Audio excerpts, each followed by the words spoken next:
Je suis attaché, et ce sur quoi je veux continuer de cheminer avec tous les acteurs rassemblés. Avant de commencer, je veux juste revenir sur les mots. On parle souvent de laïcité. Ça fait 2 ans et demi qu'on me dit, Monsieur le Président de la République, faites-nous un discours sur la laïcité. J'ai parlé une bonne 50aine de fois, au moins plus, de laïcité. Le problème que je viens d'évoquer à l'instant, celui que nous vivons, n'est pas celui de la laïcité. C'est une faute de sens très profonde. La laïcité, c'est dans notre République la possibilité de croire ou de ne pas croire, librement, mais le devoir absolu de respecter les lois de la République, quelle que soit sa religion. C'est, de ce fait, la neutralité des services publics, pas de la société. Et c'est ensuite la séparation entre l'Église et l'État, mais la possibilité libre pour chacune et chacun de pratiquer sa religion sans que ça vienne troubler l'ordre public, sans que ça vienne troubler le respect des lois de la République. C'est ça la laïcité.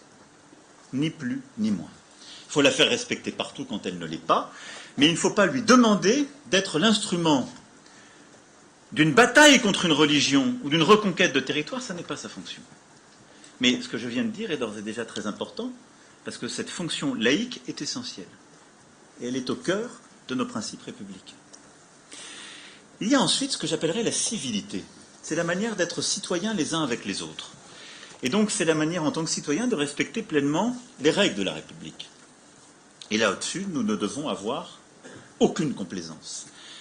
Dans la République, la femme est l'égale de l'homme, et toutes les lois sont respectées. Et on ne peut accepter, au nom d'une religion quelle qu'elle soit, qu'on vienne enfreindre ces lois.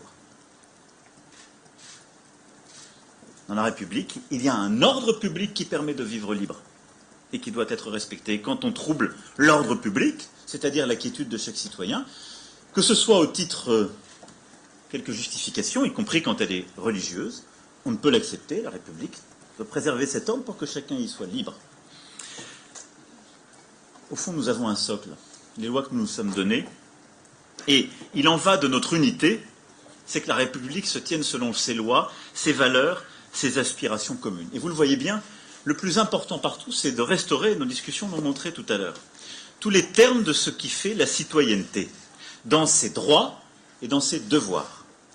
Et la République se manque à elle-même lorsqu'elle ne donne pas tous les droits à ses concitoyens, et en particulier lorsqu'elle ne leur assure pas tous les droits parce qu'ils vivent dans tel ou tel lieu de la République.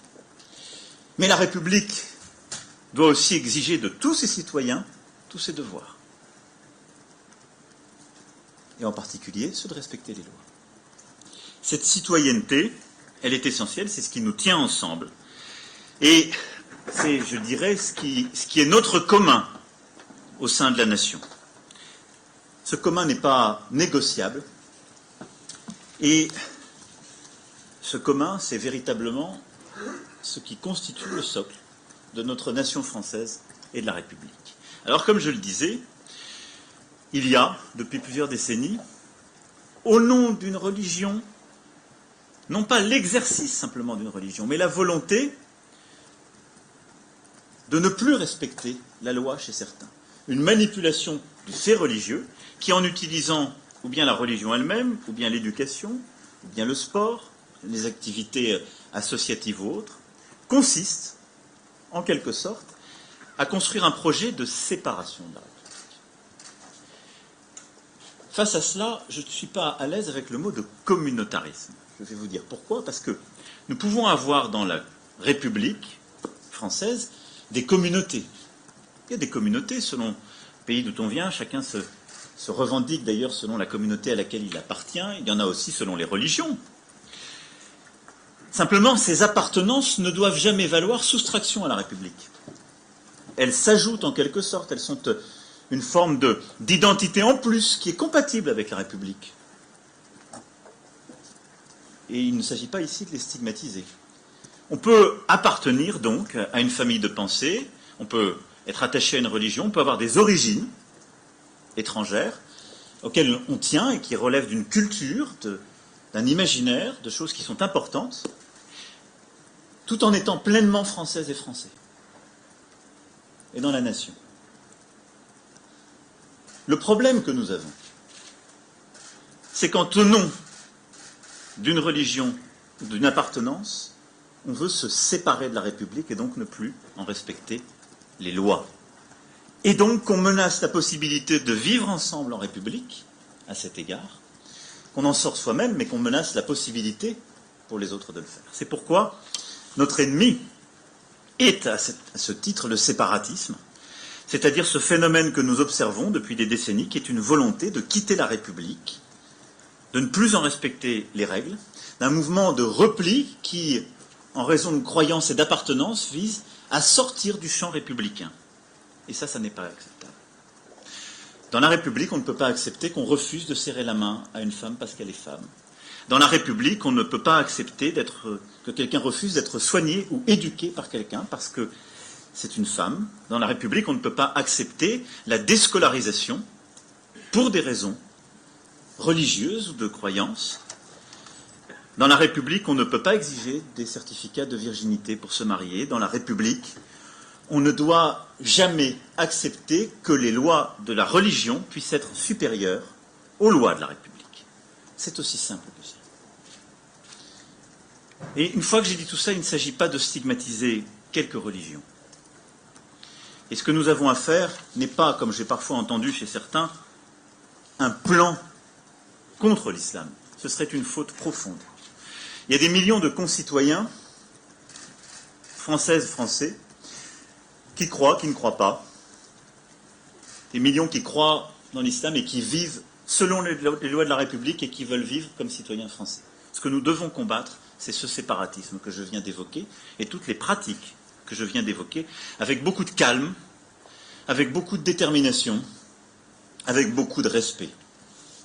Alors, cette stratégie de lutte contre le séparatisme islamiste, elle doit se construire à mes yeux autour de 4 lignes de force. La première, c'est de reprendre le contrôle et de lutter contre les influences étrangères. En particulier à l'école et dans les lieux de culte, c'est ce sur quoi je veux surtout aujourd'hui m'exprimer. La deuxième, c'est de favoriser une meilleure organisation du culte musulman en France, justement dans le respect de la laïcité et pour s'assurer du respect de toutes les lois de la République. Troisième ligne de force, c'est de lutter avec détermination contre toutes les manifestations du séparatisme islamiste et du repli communautariste qu'il génère et qui contreviennent aux lois et règlements. C'est-à-dire rentrer dans le détail de ce que je viens d'évoquer, et point par point, là où la loi est ambiguë, là où des pratiques se sont développées, de pouvoir y répondre avec beaucoup de calme. Et la quatrième ligne de force, c'est de pouvoir partout ramener la République là où elle a un peu démissionné, où elle n'a pas toujours été au rendez-vous, où des difficultés sont apparues que nous n'avons pas su résoudre comme il se devait.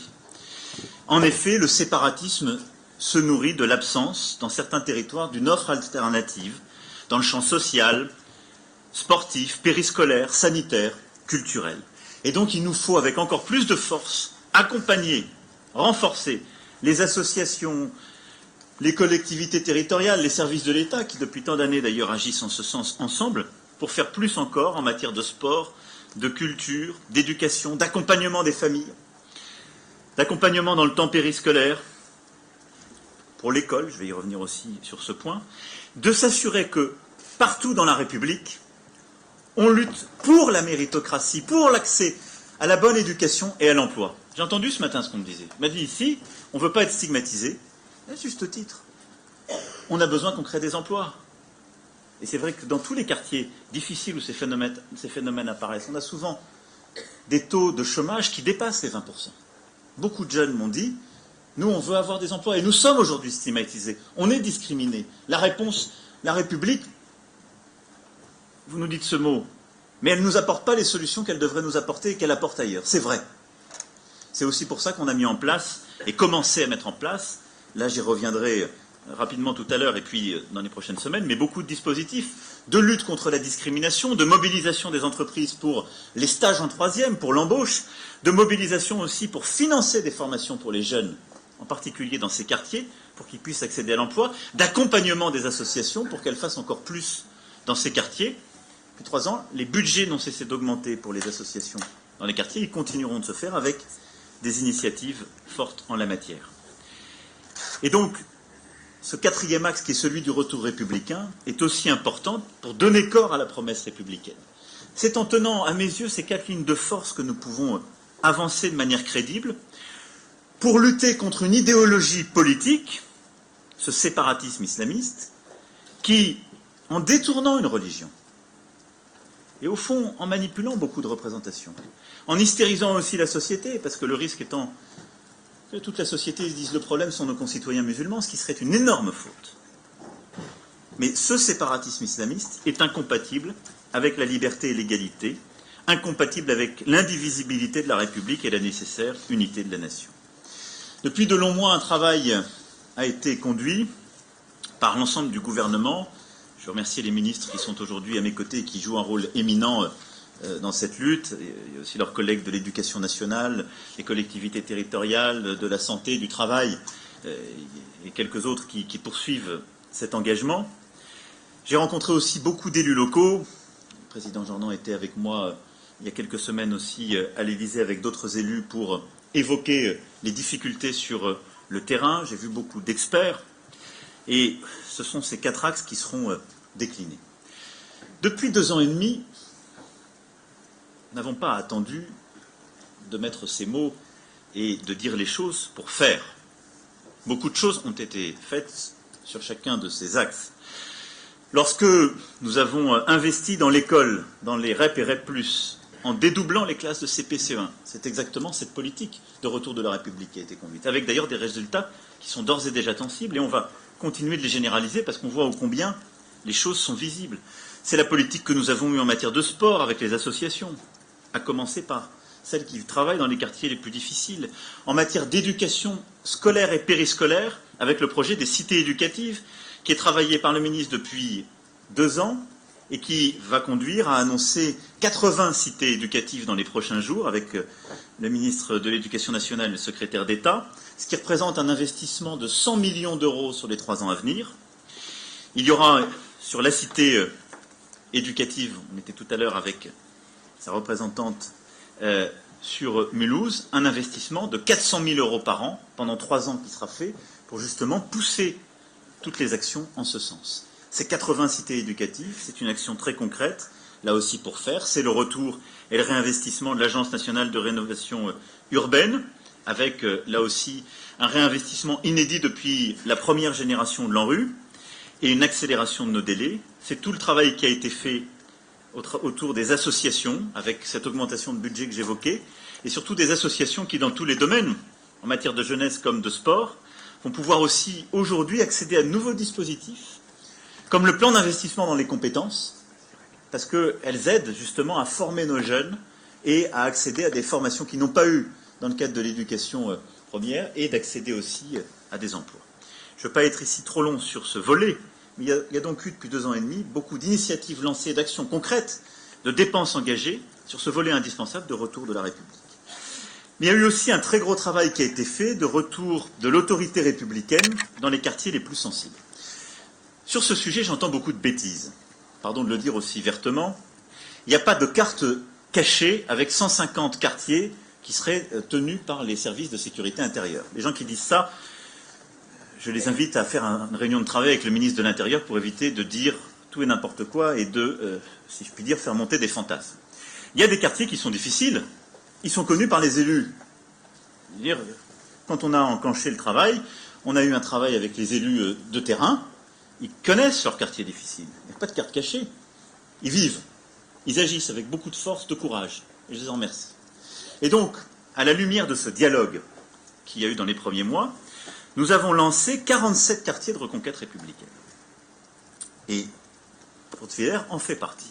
C'est pour ça que j'étais là ce matin, entre autres, parce que depuis maintenant un peu plus de 2 ans, nous avons réinvesti sur ce quartier conformément justement aux attentes. Sur ce quartier, 22 policiers supplémentaires sont arrivés, successivement en juin et septembre, comme d'ailleurs on a vu un mouvement d'effectifs supplémentaires dans tous les quartiers de reconquête républicaine. On a vu tout à l'heure l'importance de ces équipes, de manière très précise, sous l'autorité évidemment du directeur départemental et d'un brigadier-chef exemplaire. Et on a vu combien justement ces effectifs nouveaux permettaient de remettre de la présence sur le terrain et donc de changer la relation police-population de manière formidable, de calmer les choses, de traiter le petit judiciaire de manière beaucoup plus efficace, mais aussi d'avoir des équipes qui se déploient sur le terrain de manière beaucoup plus efficace pour traquer les trafics et lutter contre les stupéfiants. Plus de moyens, plus de terrain, ces effectifs supplémentaires permettent d'assurer une plus forte présence des policiers sur la voie publique, rassurer la population au total. Ce sont 1600 policiers et gendarmes supplémentaires qui ont été déployés dans ces quartiers de reconquête républicaine. À cette approche quantitative s'ajoute une approche encore plus fine, puisqu'on a défini en leur sein 15 zones très spécifiques où on a, depuis 2 ans, concentré les forces, c'est-à-dire au-delà des moyens de police et de gendarmerie supplémentaires, on a mis en place une stratégie, on a expérimenté une stratégie de lutte contre la radicalisation et le repli communautaire.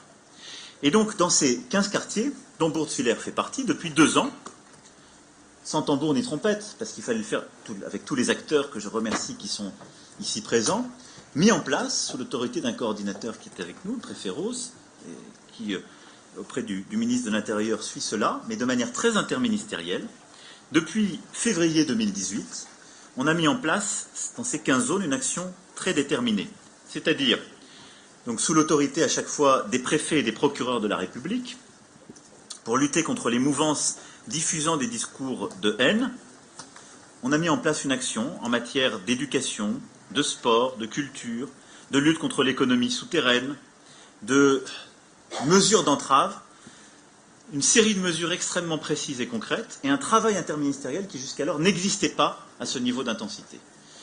Qu'est-ce que ça veut dire? On a mis les services financiers de l'État avec les services éducatifs, avec la justice, en respectant à chaque fois les règles et évidemment la déontologie de chacune de ces professions, mais pour mettre beaucoup plus de pression dans ces 15 quartiers les plus en difficulté, les plus sensibles, pour justement avoir des résultats. Et les résultats sont là. Ici, Mulhouse, nous avons pu procéder à la fermeture de 7 débits de boissons, contrôler 20 établissements sportifs ou culturels, et donc à chaque fois redresser les pratiques, corriger, prendre les mesures indispensables, contrôler 7 écoles hors contrat et 2 établissements pour mineurs. Pour lutter contre l'économie souterraine, 43 contrôles ont par ailleurs été diligentés par le comité départemental antifraude et par la CAF. Les services de l'éducation nationale ont quant à eux effectué des contrôles pour 250 enfants instruits à domicile, 13 situations ayant fait l'objet d'un signalement au procureur de la République. Et donc pour lutter très concrètement contre des cas de dérive que j'évoquais tout à l'heure. Depuis septembre dernier, c'est aussi une vingtaine d'interpellations et condamnations qui ont été effectuées grâce à ces moyens supplémentaires déployés sur le quartier de Bourg-de-Filaire, principalement dans le cadre de la lutte contre les stupéfiants et de la criminalité organisée. Et donc vous voyez que cette pression a eu un impact avec des véritables résultats. Cette stratégie globale, serrée, méthodique, a porté ses fruits, où les faits de violence urbaine sont passés de 90 à moins de 20 sur Mulhouse. Et donc les choses vont d'ailleurs beaucoup mieux dans le quartier, les habitants le disent, je crois que Madame le maire le confirme, ce qui montre que ça a des résultats quand on appuie au bon endroit et quand on se met à agir avec cette intensité, cette organisation entre les services de la République. Et ce qui d'ailleurs a été permis grâce à des échanges permanents avec la population qui veut le calme et qui aspire au calme et qui, parce qu'il y a une présence policière permanente au milieu du quartier, coopère beaucoup mieux. Au total, si l'on prend l'ensemble de ces 15 territoires concernés par cette expérimentation menée depuis 2 ans, ce sont donc en 2 ans 152 débuts de boissons, 15 lieux de culte, 12 établissements culturels et sportifs, 4 écoles qui ont été fermées, 652 contrôles antifraude effectués, 34 mesures individuelles de contrôle administratif et de surveillance qui ont été prises. Et donc, ceci vous montre une chose. D'une part, le gouvernement, comme moi-même, on parle peu, mais on agit. C'est mieux. Et c'est mieux dans ce sens. Ensuite, cette expérimentation, elle montre son efficacité. Dans 15 quartiers, les chiffres que je viens de vous donner là, c'est la preuve qu'il y avait un besoin et que, quand on change de méthode, on a de vrais résultats. Et là, je veux remercier vraiment l'ensemble des préfets, procureurs, des forces de l'ordre, les élus locaux, les services de renseignement, l'ensemble des services de l'État qui ont été mobilisés, et aussi les associations qui ont fait un travail remarquable. Cette méthode, c'est celle que depuis le début d'année, nous avons généralisée sur la base de la circulaire de novembre 2019 du ministre de l'Intérieur pour lutter justement contre l'islamisme radical.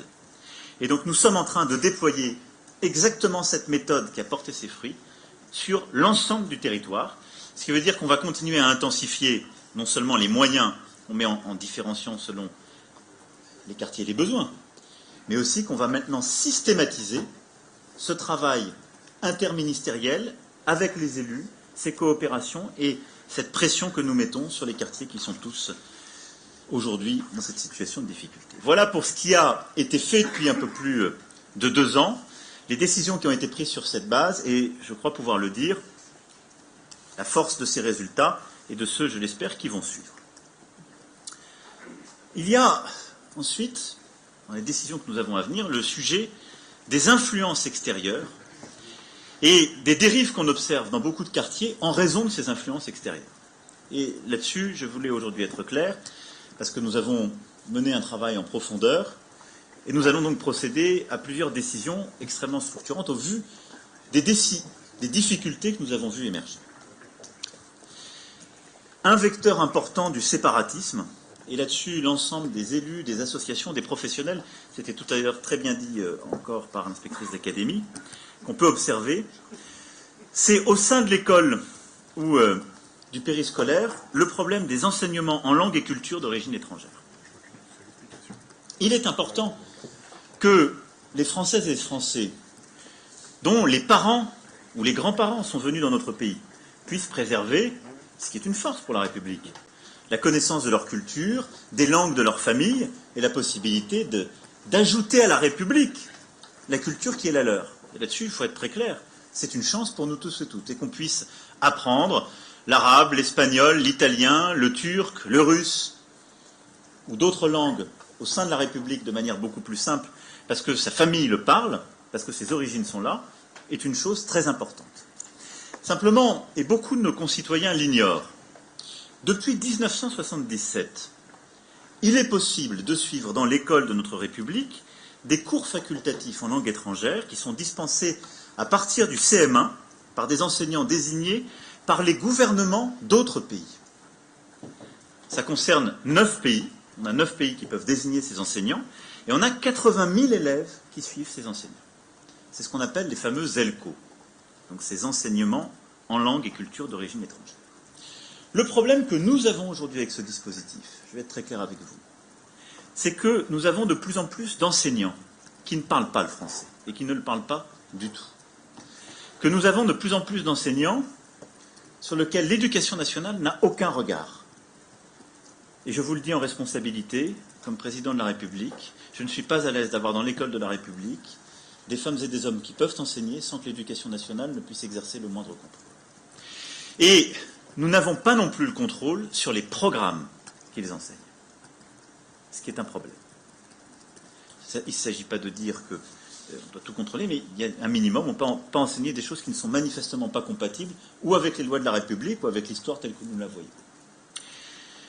Des négociations ont été conduites depuis plusieurs mois sur ce sujet. Quand je vous dis qu'on a 80 000 élèves par an qui sont exposés, ça n'est pas marginal. Vous en voyez l'importance. Et vous en voyez l'importance à travers le temps, depuis 1977. On en parle très peu, beaucoup de gens qui hystérisent ce débat feraient mieux de s'attacher à cela. Ça suppose, il est vrai, un peu le sens du détail. Les négociations ont été menées avec beaucoup de soin par les ministres de l'Éducation nationale et des Affaires étrangères depuis plusieurs mois, avec la Tunisie, le Maroc, l'Algérie, la Turquie, pour y mettre fin. Et ici, par exemple, dans le département du Haut-Rhin, on a plus de 2000 élèves, par exemple, qui sont concernés par l'enseignement du turc, sur 14 000 au niveau national pour cette seule langue, et qui est assurée ici par des professeurs originaires de Turquie, désignés par le gouvernement d'Ankara, sur lequel nous n'avons aucun regard. Et donc, compte tenu de toutes les difficultés que j'évoquais, je pense aujourd'hui indispensable que toutes les personnes qui enseignent ces langues et ces cultures d'origine étrangère puissent faire l'objet aujourd'hui d'un contrôle, que nous nous assurions qu'elles parlent et qu'elles maîtrisent le français, qu'elles respectent elles-mêmes les lois de la République et que nous regardions le contenu de ce qu'elles enseignent. Pour cela, il y a une possibilité simple, c'est d'aller vers un autre système, celui des enseignements internationaux en langue étrangère. Il existe, il est prévu par notre loi, c'est ce qu'on appelle parfois les EILE. Et donc nous avons proposé à l'ensemble de ces 9 pays avec lesquels nous avions des enseignements en langue et culture d'origine étrangère, de transformer le dispositif ELCO en EILE. Nous avons réussi avec tous ces pays, sauf la Turquie à ce stade, je ne désespère pas, mais en tout cas, ce que je peux vous dire avec beaucoup de clarté et de force aujourd'hui, c'est qu'à partir de la rentrée de septembre 2020, les enseignements en langue et culture d'origine étrangère seront partout supprimés sur le sol de la République. Il n'y en aura plus. Et donc, partout, nous avons conclu d'autres accords, ce qui a été fait pour tous les autres pays. Nous ouvrirons et nous financerons des postes pour ces enseignants internationaux en langue étrangère, mais qui seront des enseignants, premièrement, dont nous serons sûrs qu'ils maîtrisent le français, deuxièmement, qui feront l'objet d'un contrôle par le ministère de l'Éducation nationale, et troisièmement, pour lesquels les programmes enseignés feront aussi l'objet d'un contrôle. C'est indispensable pour nos enfants dans la République. Si aucune solution n'est trouvée avec la Turquie et qu'elle refuse ce dispositif, nous mettrons fin à tout enseignement obligatoire et donc nous construirons, avec l'ensemble d'ailleurs de nos concitoyens, des associations concernées, des alternatives pour bâtir une offre périscolaire renouvelée, trouver des enseignants en langue et culture turque, française et français, maîtrisant notre langue, et nous assurerons précisément ces enseignements nous-mêmes. Parce qu'il est important que toutes les Françaises et tous les Français d'origine turque puissent continuer aussi d'avoir ces enseignements, de continuer à maîtriser une langue étrangère qui est parfois celle de leur famille, de la même manière quand ils sont binationaux, ce qui arrive aussi pour une partie d'entre eux, mais qu'ils le fassent dans un cadre qui soit pleinement républicain. Il y a ensuite, quand on parle des ingérences, des déstabilisations, le problème, justement, des lieux de culte et de celles et ceux qui prédiquent au nom d'une religion. Et c'est un problème qu'on connaît, qui fait l'objet de beaucoup de polémiques dans beaucoup de villes, et qui parfois, évidemment, donne lieu, je le sais, à beaucoup de tensions. Je sais toutes les difficultés qu'il y a eu, par exemple, autour de la construction de la mosquée An-Nour, à quelques kilomètres d'ici. En la matière, ce projet, qui est vieux de plus de 10 ans maintenant, a été parachevé en ce qui concerne la salle de culte, qui est ouverte depuis mai 2019. Mais pour le reste du complexe, qui est un projet aussi qui comporte une école coranique, des locaux destinés à du soutien scolaire, une piscine, des commerces, des espaces de bien-être, le tout sur plus de 4600 mètres carrés, on voit la difficulté, si je puis dire ainsi, le malaise qu'on peut avoir dans la République quand on voit de tels projets dont on ne connaît pas toutes les sources de financement de manière claire et l'exacte finalité. Parce que là aussi, tous ces lieux doivent respecter les codes, les lois de la République. Qu'on y enseigne du fait religieux est une chose qui est tout à fait normale, mais qu'il y ait une piscine, qu'il y ait tel ou tel lieu dans lesquels nos jeunes vont, suppose qu'on soit sûr que les lois de la République y soient tenues, mais aussi qu'on ait une grande clarté sur les financements. Ce sont des doutes d'ailleurs en matière de financement qui ont donné lieu à une intervention des services de l'État et à des contrôles qui sont aujourd'hui en cours, à des discussions qui sont aussi en cours avec les associations gestionnaires. Il faut bien séparer les choses. Il est important que lorsqu'il y a un besoin de lieux de culte, les lieux de culte puissent être bâtis, quelle que soit la religion, pour que nos concitoyens puissent justement pratiquer leur foi, quelle qu'elle soit, dans de bonnes conditions. Il est important aussi que nous fassions partout respecter la séparation de l'Église et de l'État, et l'État n'a pas à s'immiscer dans le financement. Mais par contre, l'État a à s'assurer que, par le truchement du financement, et ce qui est fait à ce titre, on ne sorte pas des lois de la République. C'est pourquoi la stratégie qui sera finalisée dans les prochaines semaines, et dont une partie se traduira par une loi. Tout ce que je viens de vous dire ne dépend pas forcément des lois. Ce qu'on va faire sur les enseignants, il n'y a pas besoin de loi, c'est une décision, et ce sont des accords bilatéraux. Mais il y aura aussi un véhicule législatif, donc une loi. C'est pourquoi des mesures fortes seront prises pour mieux contrôler les financements étrangers des lieux de culte, pour garantir leur pleine transparence. Nous avons un besoin de transparence sur les origines et les finalités. C'est-à-dire qu'il faut tout interdire dans toutes les circonstances. On a besoin de savoir d'où vient l'argent, qui le touche, pourquoi faire. Et ça, il faut s'en assurer. Aujourd'hui, nous ne le faisons pas bien parce que les lois ne nous donnent pas la possibilité de tout faire. Ensuite, une fois qu'on a parlé des murs et de ces grands projets, il y a le sujet de qui prédique, qui porte la religion. Là-dessus aussi, la séparation entre l'Église et l'État fait que l'État n'a pas un contrôle des prédicateurs, de toute personne qui prêche dans notre République, sur notre sol. Par contre, il est important que nous puissions être sûrs, là aussi, que celles et ceux qui, au nom d'une religion, apportent une parole de foi, peuvent parfois organiser une partie de la vie, qu'elle soit de famille ou associative, respectent pleinement les lois de la République. L'une des difficultés que nous avons en la matière, c'est que nous avons hérité d'un système qu'on appelle souvent l'islam consulaire. C'est-à-dire que nous importons de manière régulière, chaque année, des imams et des psalmodieurs, des imams qu'on appelle détachés des psalmodieurs, qui sont nommés, désignés, formés par d'autres gouvernements. Nous avons cette relation principalement avec 3 pays, l'Algérie, le Maroc et la Turquie, et qui nous envoient ces personnes qui donc vont officier. Aujourd'hui, vous en conviendrez avec moi, c'est un problème parce que nous rencontrons exactement les mêmes difficultés, avec des gens qui parfois ne maîtrisent pas bien notre langue, ou pas du tout, et avec des dérives que nous avons pu observer. Le dialogue qui a été conduit sur ce sujet avec l'Algérie et le Maroc a été exemplaire, et je veux vraiment ici en remercier les 2 dirigeants. Et donc nous allons progressivement sortir de ce dispositif. Aujourd'hui, on a, je le disais, 300 imams détachés qui sont envoyés en France chaque année. Et donc, ceux qui sont arrivés en 2020 seront la dernière génération avec ce volume, et nous allons progressivement sortir, c'est-à-dire ne plus en faire venir de nouveaux, et laisser la période de présence des derniers imams détachés se poursuivre jusqu'à son terme, avec là aussi un dialogue, une amélioration des conditions.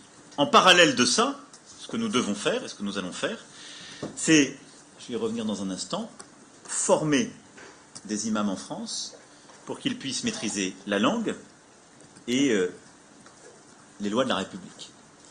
Donc nous allons ainsi progressivement mettre fin au système des imams détachés, et là aussi de manière progressive aux psalmodieurs qui sont accueillis spécifiquement chaque année à l'occasion du Ramadan. Il y en a environ 300. Cette sortie de ce qu'on appelle l'islam consulaire est elle aussi extrêmement importante pour pouvoir réduire ces influences étrangères et là aussi permettre de s'assurer que chacune et chacun respecte pleinement les lois de la République dans un cadre qui est connu de tous. Pour ce faire et pour répondre à ce défi, il faut évidemment, comme je le disais, que nous ayons des imams qui soient formés en France, respectueux des lois de la République, et une structuration, ce qu'on appelle l'imamat.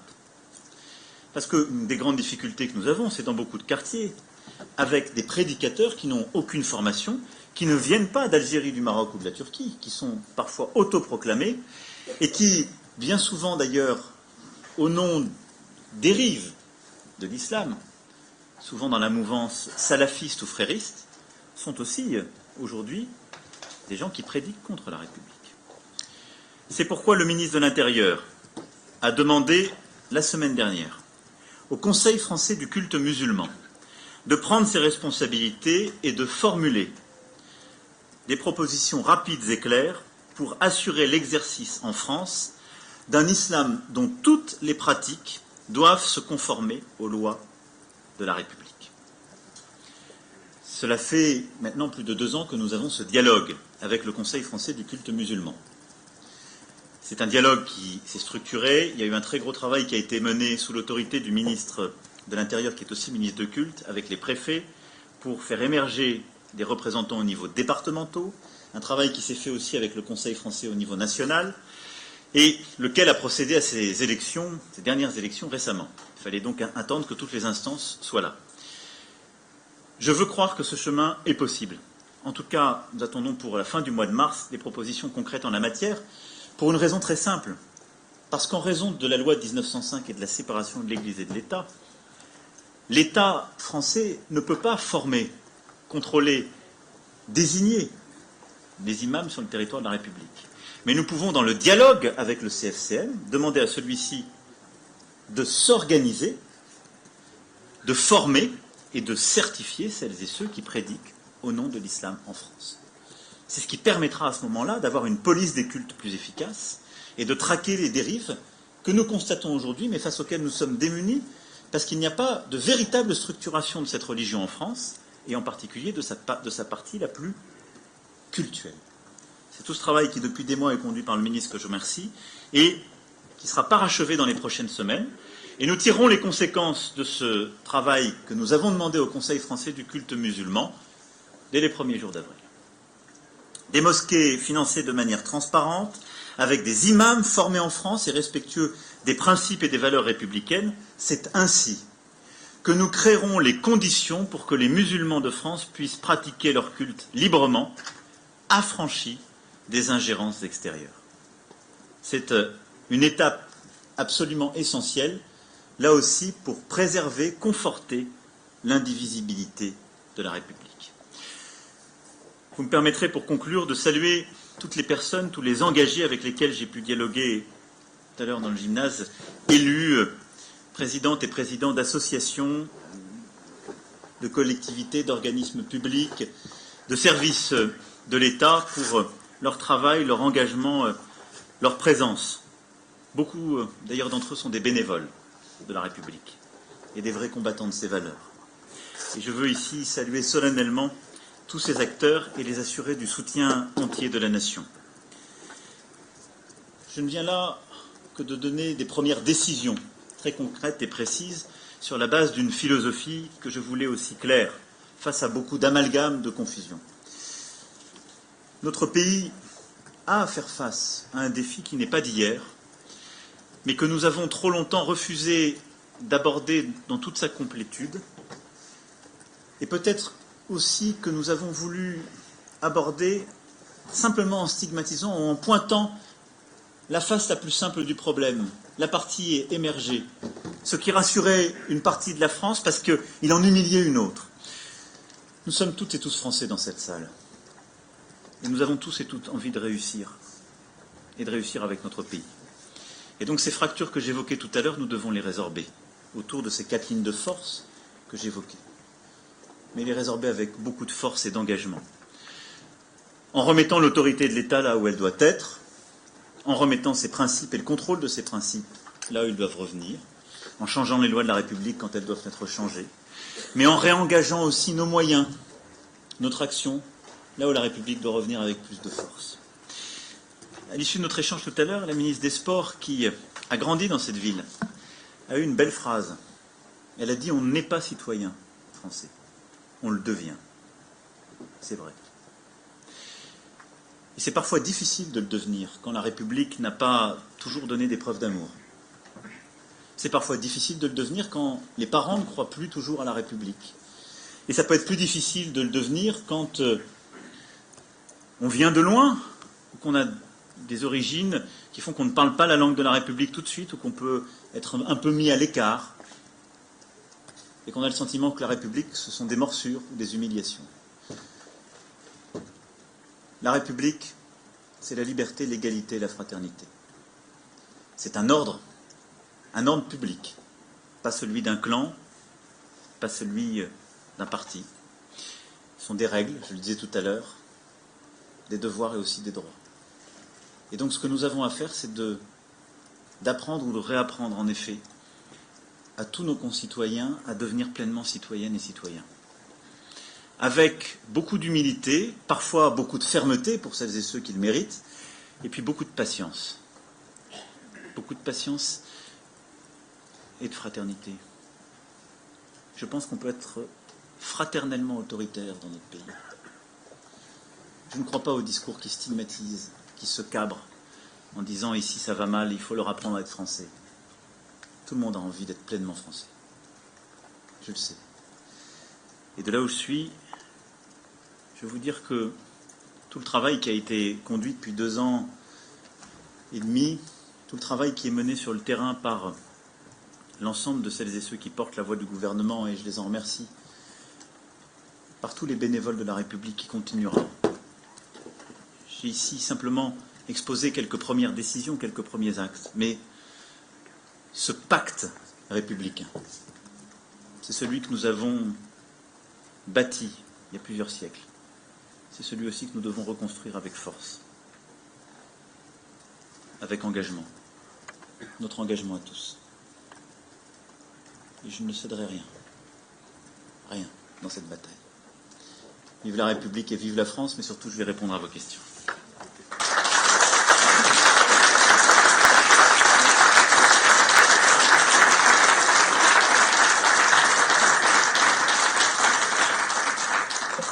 Il y a des journalistes, il y a des élus, il y a des citoyens. Je suis prêt à prendre les questions de tout le monde s'il y en a, mais je ne prendrai que les questions sur ce sujet. Bonjour Monsieur le Président, Jean-Rémy Baudot pour Europe 1. Vous annoncez donc plusieurs mesures emblématiques sur l'éducation, l'organisation de l'islam. Certains vous diront que ce sont des mesures symboliques. Vous dites à l'instant qu'il faudra du temps, de la patience en tout cas. Combien de temps faudra-t-il, à votre avis, pour que ces mesures aient un impact réel sur le terrain? Vous avez été plusieurs fois interpellé aujourd'hui sur des situations très concrètes. Écoutez, elles ne sont pas symboliques. Quand 80 000 enfants dans la République ont des enseignants aujourd'hui que vous ne contrôlez pas, dont vous ne savez pas s'ils parlent bien votre langue, c'est pas symbolique. Hein. Donc, c'est septembre 2020 pour cette mesure. Quand je vous parle des incarcérations, des fermetures d'écoles, de débits de boissons d'associations depuis 2 ans et demi, c'est pas symbolique. Ce sont des résultats. Vous m'avez entendu tout à l'heure. Généralisation depuis le 1er janvier de cette année. C'est tout sauf symbolique. Quand je vous dis dans quelques jours, on va lancer avec un financement de 100 millions d'euros 80 cités éducatives, si c'est symbolique, j'en perds mon latin et avec lui mon français. Donc voilà, il y a beaucoup de discours. Vous savez, ces divisions, ces échecs que la République a connus dans les quartiers, c'est d'abord un travail d'arrache-pied que nos élus, nos forces républicaines, les services de l'État, combattent et essaient de résorber depuis des décennies. Avec les associations, tous ces bénévoles, par la culture, par le sport, par l'engagement. Moi, je crois aux engagés de terrain. Il y a aujourd'hui, on le voit bien dans notre pays, un intérêt bien compris à hystériser ce débat. Il y en a qui disent, si vous vous attaquez à ce sujet, alors vous n'aimez pas l'islam en France et vous ne voudrez pas qu'on le touche. C'est faux. Moi, j'aime tous nos concitoyens, quelle que soit leur religion, qu'ils en aient ou qu'ils n'en aient pas. Mais je dois m'attaquer à ce sujet quand il menace la République et que c'est un projet de séparation. Et de l'autre côté, pour certains, ça n'est jamais assez, parce qu'au fond, ils veulent pousser toute une partie de la population vers un extrême et les stigmatiser. Donc voilà, j'essaie de trouver cette voie, je ne dirais pas qu'elle est médiane, je dirais qu'elle est républicaine. Et la République, c'est un bloc. C'est un bloc de valeurs, de principes, d'actions, où on éduque, où l'on travaille, où l'on accompagne dans la vie, où l'on prend soin, mais on exige aussi qu'en face de ces droits, il y ait des devoirs. Donc, je crois que ce que j'ai aujourd'hui annoncé sont des mesures extrêmement fortes, des actions extrêmement fortes, avec aussi certaines qui figureront dans une loi à venir, mais c'était aussi le compte-rendu d'une action extrêmement forte qui a été conduite depuis plusieurs mois.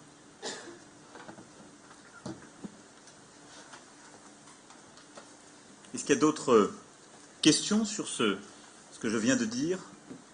Demande de complément.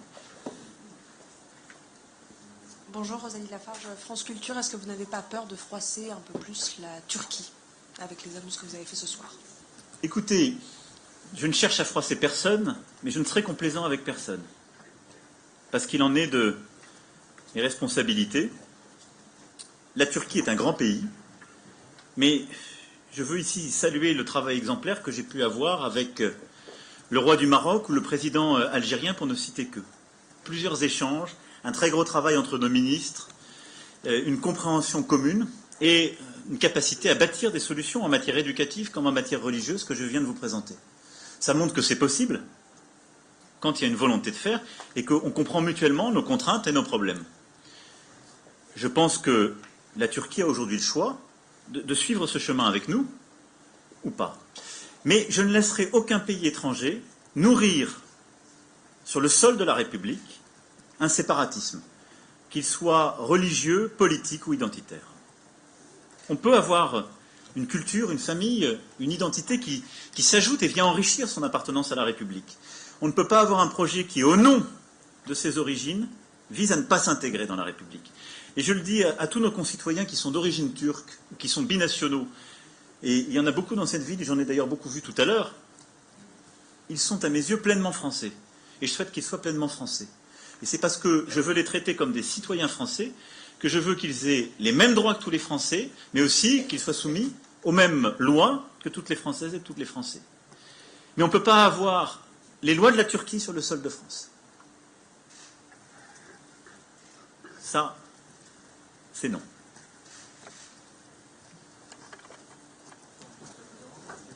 France 2, il y a du son. Bonsoir, Monsieur le Président, Jeff Wittenberg de France 2.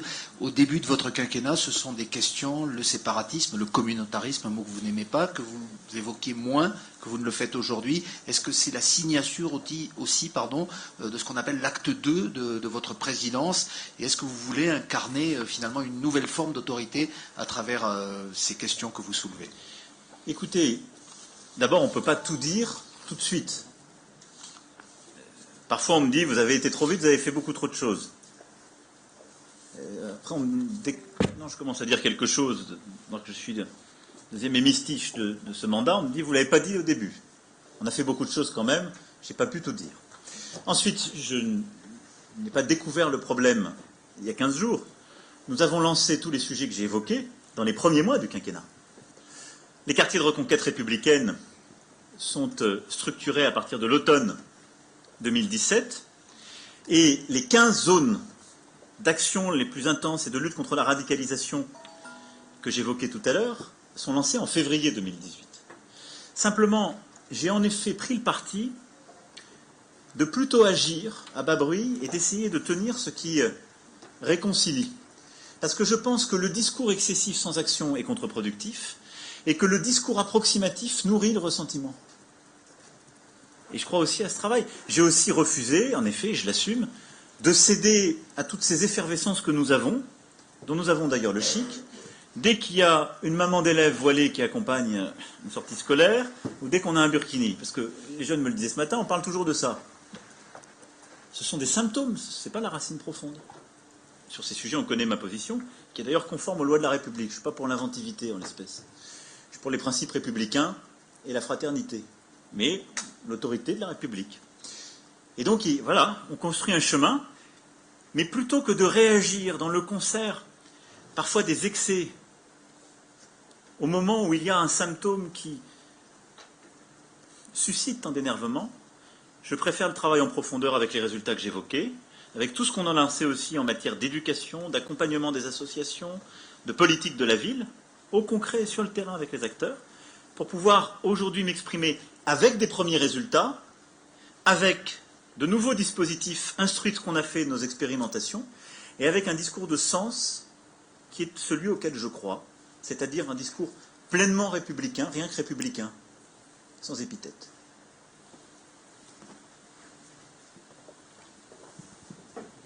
Allez-y, monsieur. Alors, il y a monsieur, puis monsieur. Allez-y. Juste après. Oui, bonjour, Clément Pétraud du Point. Il vous a probablement pas échappé qu'on était en période de campagne électorale, en particulier pour les municipales, et on voit certains élus, certains candidats qui se proposent de transformer des citoyens en clients et qui font des promesses parfois assez peu républicaines. Que peut le président de la République, que vous êtes contre ce genre de pratique qui n'est pas en soi illégale, qui n'est pas forcément délictueux? Alors, il y a des pratiques. Merci de cette question qui est importante, parce qu'en effet, on a tout ce sujet... Et déjà, il y a plusieurs semaines, venu peser sur le contexte des municipales. Je crois d'abord qu'il faut ici saluer le travail de nos élus de la République, qui ont toutes ces difficultés que je viens d'évoquer, pour lesquelles j'ai essayé d'être très précis, de parler d'une action, etc. Mais on a beaucoup d'élus de la République, vous savez, maires, qui sont laissés seuls, bien souvent, face à toutes ces difficultés. Avec une loi qui n'est pas jusqu'alors pleinement adaptée, c'est d'ailleurs grâce à ça que ces expériences qu'on va la changer, parce qu'ils veulent parfois s'opposer à tel ou tel projet, mais ils n'en ont pas les moyens légaux, parce qu'ils subissent au premier chef les pressions, beaucoup plus que quand on est ministre ou président de la République, parce qu'ils vivent sur le terrain. Et donc, l'extraordinaire majorité de nos élus de la République, ils sont pleinement républicains et ils ne cèdent à aucune facilité. Il y a parfois des pratiques qu'il faut condamner, stigmatiser, pour le coup, parce qu'elles ne sont plus conformes à... Elles deviennent électoralistes, en quelque sorte. L'électoralisme ne date pas d'hier, et il a existé sous toutes ses formes, avec des associations, et parfois cet électoralisme vient croiser le fait religieux avec des comportements qui ne sont pas acceptables. Alors d'abord, certains sont répréhensibles par la loi. Et donc là, les préfets contrôlent, les procureurs de la République aussi, et des actions sont conduites à chaque fois que nous voyons des pratiques qui ne sont pas conformes à la loi de la République, quand il y a une immixtion du politique dans le religieux, ou inversement. Ensuite, ces pratiques, même si elles sont tangentes, elles doivent être dénoncées, et ça c'est dans le combat politique. Personne n'a envie de vivre dans un clientélisme, même un clientélisme religieux, et ça c'est dans le combat politique qu'il faut les conduire. Ensuite, nous allons voir, mais ça j'attends après les élections, de savoir s'il faut faire évoluer la loi pour garantir davantage de neutralité sur tel ou tel sujet. Mais je pense que ce n'est pas un débat que le président de la République a à faire vivre, en quelque sorte, lors de ces élections. Il faut que la campagne se déroule comme il se doit. Et donc, vous avez raison, ces pratiques existent, elles ne sont pas majoritaires, elles seront partout combattues avec fermeté, avec les moyens de la loi et l'autorité de la loi et des services de l'État, et elles doivent partout être dénoncées lorsqu'elles restent légales, mais sont complaisantes. Vous aviez une question ? Alors, tout d'abord, je souhaiterais vous remercier par rapport à ce matin, vu que j'ai réussi à entreprendre quelques mots avec vous, et vous avez réussi à nous faire entrer, moi et mes collègues et moi, et je vous remercie par rapport à ça, vous avez tenu votre promesse. Et du coup, je voudrais revenir à la question, justement. Je veux rebondir sur ce que vous avez dit. Vous avez dit que vous avez vu des citoyens avec ma couleur de peau qui sont basanés, mais vous avez senti pleinement français. Justement, moi, je souhaiterais être français, mais malheureusement, je ne le suis pas, parce que ça fait 19 ans que je vis en France, avec toute ma famille, et on n'a toujours pas été naturalisé. Alors que avec ma mère, on a fait la demande il y a à peu près 3 ans, et on n'a jamais eu de réponse. Et je trouve pas ça normal. Et justement, par rapport à cette question, j'aimerais avoir une réponse, si c'est possible. Alors moi, je ne connais pas votre dossier de naturalisation, donc je ne vais pas faire une réponse d'estrade, pour le coup. Monsieur le préfet va regarder avec les services, parce que, en tout cas, le chiffre que vous donnez, vous êtes né en France ou vous êtes arrivé... Je suis venu ici, j'avais 1 an et demi. D'accord. Et vous avez des frères qui sont nés J'ai aucun frère qui est né ici, je suis plus petit. Donc je ne connais pas votre dossier, mais ce qui est vrai, c'est que vous êtes depuis longtemps maintenant sur le sol français.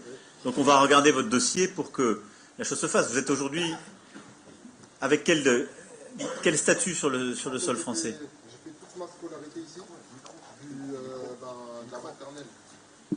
Par exemple, de la maternelle jusqu'à aujourd'hui. Aujourd'hui, je suis en BTS première année MCO. J'ai réussi à acquérir un baccalauréat économique et social. Dieu merci. Et maintenant, il manquerait juste en fait cette naturalisation pour pouvoir entreprendre d'autres projets, que ce soit à l'étranger ou par exemple en France, pour que je puisse... Mais aujourd'hui, vous avez quel titre, pardon, de séjour?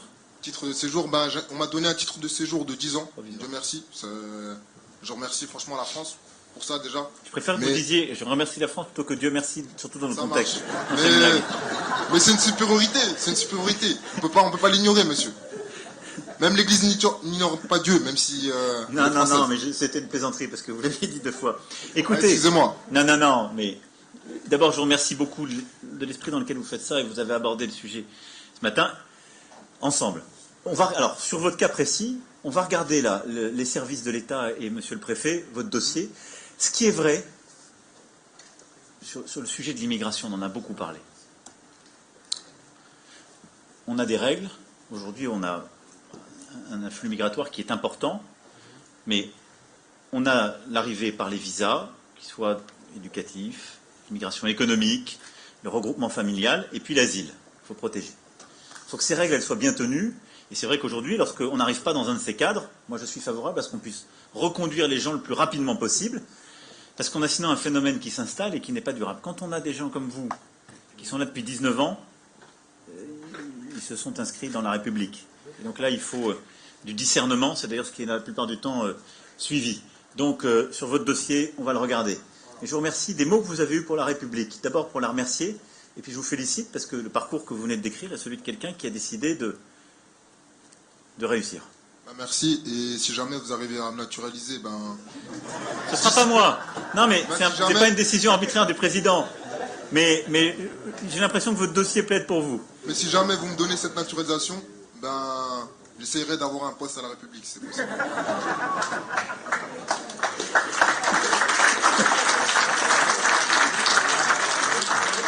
Les débrouillards. Est-ce qu'il y a d'autres questions? Madame la Présidente.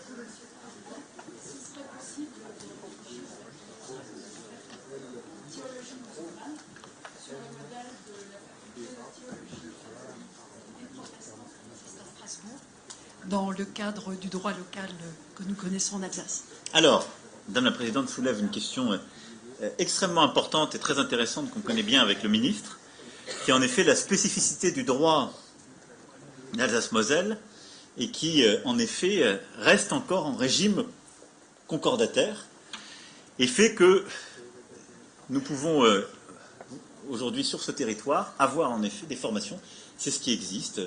Et par exemple, il y a des formations qui sont accordées pour la religion juive, entre autres, et d'autres religions qui étaient historiquement ici pratiquées, le protestantisme ou la religion catholique. C'est une voie qu'on regarde, mais c'est une voie qui ne peut être suivie que dans un cadre qui permettrait d'utiliser, en effet, le droit d'Alsace-Moselle et la possibilité, le choix pour le CFCM de passer de manière exclusive par la formation ici. Parce que la difficulté, c'est que ça ne peut pas être la République française, l'État français, qui décide, y compris en utilisant une école ou une structure qu'on pourrait former ici, de dire tous les imams en France sont forcément formés ici. Ça, c'est quelque chose qu'on ne peut pas faire parce que par la séparation, nous n'avons pas la possibilité. Donc, en tout cas, la voie concordataire, quasi concordataire, qui est ici suivie, est une voie qui permet de le faire et sur laquelle nous souhaitons que les choses puissent être regardées en lien avec le CFCM et ceux qui souhaiteront structurer un islam en France. Je ne vois pas d'un bon œil, par contre, les projets qui pourraient venir d'autres et qui utiliseraient cette liberté pour venir former des religieux dans notre pays à leurs mains. Si je peux être complètement explicite. Voilà. Donc voilà, c'est dans ce cadre-là qu'on va avancer. Est-ce qu'il y a d'autres questions? Bien sûr, Madame la sénatrice. Monsieur le Président, je voudrais simplement avoir quelques précisions concernant un domaine un peu particulier, qui est celui du sport. Pour avoir travaillé depuis de nombreuses années sur la problématique de la radicalisation des jeunes, on se rend malheureusement compte que finalement, au niveau statistique, qu'il y a beaucoup de jeunes qui finalement se sont radicalisés dans le cadre de salles de sport, parce que justement, une prise en charge en confiance, les gamins qui sont crédules, etc. Est-ce qu'aujourd'hui, dans l'ensemble du plan que vous allez mettre en œuvre et qui est déjà mis en œuvre, vous envisagez une autorisation particulière ou un suivi particulier des animateurs, des formateurs, de ceux qui prennent en charge les jeunes dans ces salles de sport, peut-être en travaillant avec les fédérations. Je sais que c'est quelque chose qui dérange beaucoup, mais la plupart des fédérations travaillent très bien, la plupart des salles de sport sont tout à fait correctes à ce niveau-là. Mais que pouvez-vous faire dans ce cadre-là? Parce qu'on se rend compte que là, des combattants d'ailleurs qui sont partis se sont radicalisés dans des salles de sport. Alors, vous avez tout à fait raison d'évoquer ce sujet. J'y reviendrai en détail la semaine prochaine, dans un autre aspect justement de cette stratégie. Mais pour le dire de manière extrêmement simple, ce que nous allons développer, ce sont des chartes de laïcité et en effet un contrôle et une contractualisation avec l'ensemble des acteurs, qu'il s'agisse du sport ou de l'ensemble des domaines associatifs. C'est la bonne méthode qui permet de poser les droits et devoirs des associations et de l'ensemble de celles et ceux qui concourent à leur activité et de s'assurer aussi qu'on peut contrôler les choses. Donc, ça c'est le premier point. Il faut qu'on ait en effet les fédérations, il faut qu'on ait tous les élus avec nous, tous les élus locaux, et qu'on ait derrière aussi la certitude que quand on met ces financements, on accompagne bien. Donc c'est un des éléments très importants, vous avez tout à fait raison de le citer, d'un autre axe qui est celui justement de tout le travail avec les associations. Il faut réinvestir, on va refinancer, mais on va aussi clarifier le cadre. Ces chartes existent d'ores et déjà aujourd'hui, mais on veut les systématiser et embarquer tout le monde dans cette démarche. Monsieur le député. Monsieur le Président, merci beaucoup d'être venu ici à Mulhouse et à Bourg-de-Villers en particulier, la circonscription qui m'a élu. Vous avez pu constater que tous les citoyens sont au combat, ceux qui sont là, ceux que vous avez rencontrés. Ils sont au combat pour la République et le font tous les jours, de chaque seconde de la journée. Vous avez parlé d'influence étrangère. Vous avez ici dans la salle un nombre important de maires qui représentent ici la République. Ils sont souvent démunis face à des influences qui les dépassent. Alors comment la République peut-elle aider les maires justement à contrebalancer l'influence des influences étrangères extérieures? Vous avez cité notamment la mosquée An-Nour. Alors, d'abord, par la décision que je viens d'annoncer sur l'école, nous allons réduire cette influence de manière très concrète. C'est dans l'école de la République et donc celle que vous avez dans vos communes. La deuxième, parce que nous allons mettre dans la loi en matière de contrôle et de transparence sur les financements étrangers. Un maire pourra, une fois que la loi sera votée, et toutes les décisions d'ailleurs prises, parce que ce n'est pas que du domaine législatif, un maire, comme le préfet et les services de l'État compétents, pourront savoir d'où vient l'argent, comment il est versé, à qui et à quelle fin. Ça, c'est très important. Troisième sujet, je souhaite aussi, ça fait partie des sujets que nous sommes en train de finaliser avec le ministre de l'Intérieur et le ministre de la Ville, et que nous allons continuer de travailler, mais que je veux finaliser après les élections municipales aussi, pour que l'ensemble des élus qui en sortiront puissent pleinement s'engager sur ce travail, c'est qu'on puisse clarifier sur ce point les règles d'urbanisme et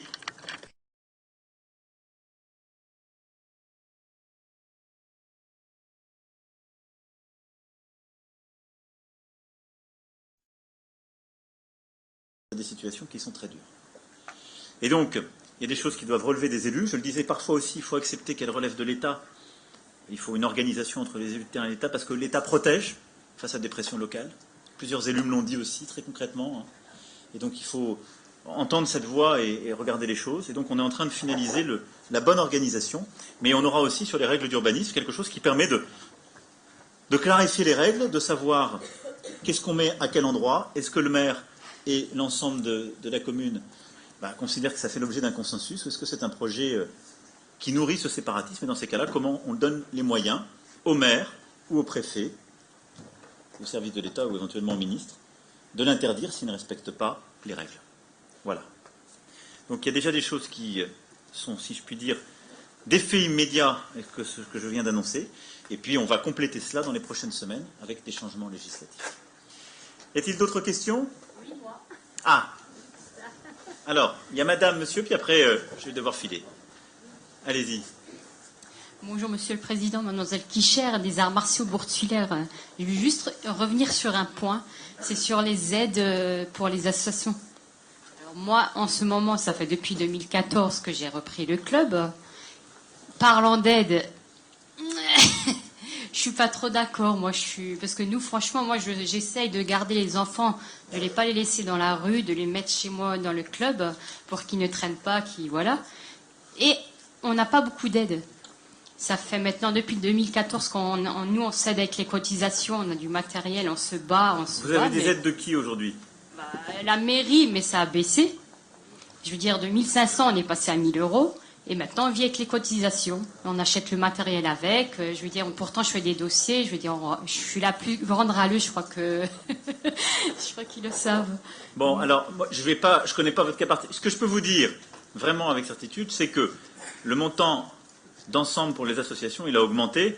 Après, il y a des arbitrages qui sont faits sur le terrain. Il y a en particulier, c'est vrai, quand il y a des structures, des petites structures, c'est parfois dur. Donc, on va regarder votre cas particulier. Je suis sûr que vos élus qui sont là ont entendu d'interpellation, mais les ministres qui sont là aussi avec vous, donc ils vont voir. Et je suis sûr que dans le cadre de ce qui sera annoncé, compte tenu des montants que vous évoquiez d'aide, on va débrouiller quelque chose qui peut vous aider et vous permettre de continuer ce travail. Et moi, je crois beaucoup au travail aussi des petites associations. Donc, vous avez bien fait. d'attraper le micro. Oui, oui. Ministre, rappelez qu'on a mis en place, il y a 2 ans, ce qui a remplacé la réserve parlementaire, qui est un fonds, justement, de concours, qui est attribué ensuite dans chaque département et qui permet comme ça d'aider des petites structures associatives, parce que c'est vrai que c'est dur, il faut parfois faire des choix, hein, on est tous confrontés à ça. Et donc, j'ai compris votre problème, ils vont regarder, c'est en ce moment, donc on va regarder avec les services de l'État sur le niveau départemental pour vous accompagner. Il y avait une dernière question, qui était un monsieur, il était là, je ne sais plus. C'était vous, monsieur? Ah, c'était monsieur avec le bonnet. Allez-y. J'en prends une dernière. Alors, Monsieur le Président, je vous remercie simplement en fait d'être venu à Mulhouse, d'avoir pris le temps de nous parler, et puis d'avoir tenu votre promesse. Donc, on est dans cette salle aujourd'hui avec mes amis. Moi, simplement, en fait, je vous dis la vérité. Quand est-ce qu'il y avait les élections présidentielles, j'ai voté pour vous au 2e tour. Et ma question est très simple, c'est de savoir est-ce que vous me donnez l'occasion de voter pour vous au 1er tour pour les prochaines élections. Voilà. Donc, est-ce que vous êtes candidat pour les prochaines élections de 2022? Alors, j'ai 2 façons de prendre votre question. La première, c'est une espèce d'incitation à l'action en disant « il faut me convaincre totalement ». De toute façon, je veux faire le maximum pour notre pays jusqu'à la dernière minute, et donc je vais continuer à agir dans ce sens. Et puis après, vous savez,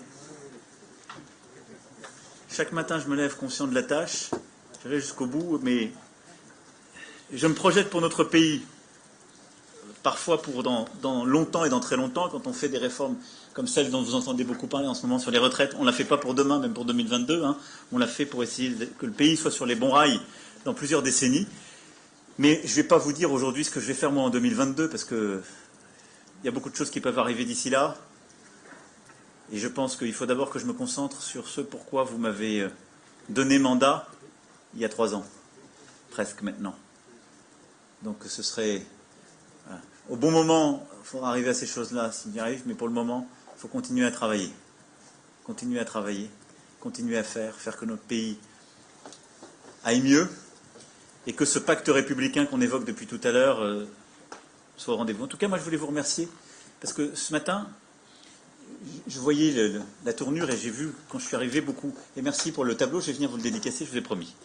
Ce matin, quand je suis arrivé, beaucoup d'habitants du quartier, en effet, m'ont dit « Vous venez ici, mais pourquoi faire? On va être stigmatisés. » Et moi, je dois dire que d'abord, vous avez donné une image de votre quartier à la France entière qui était magnifique.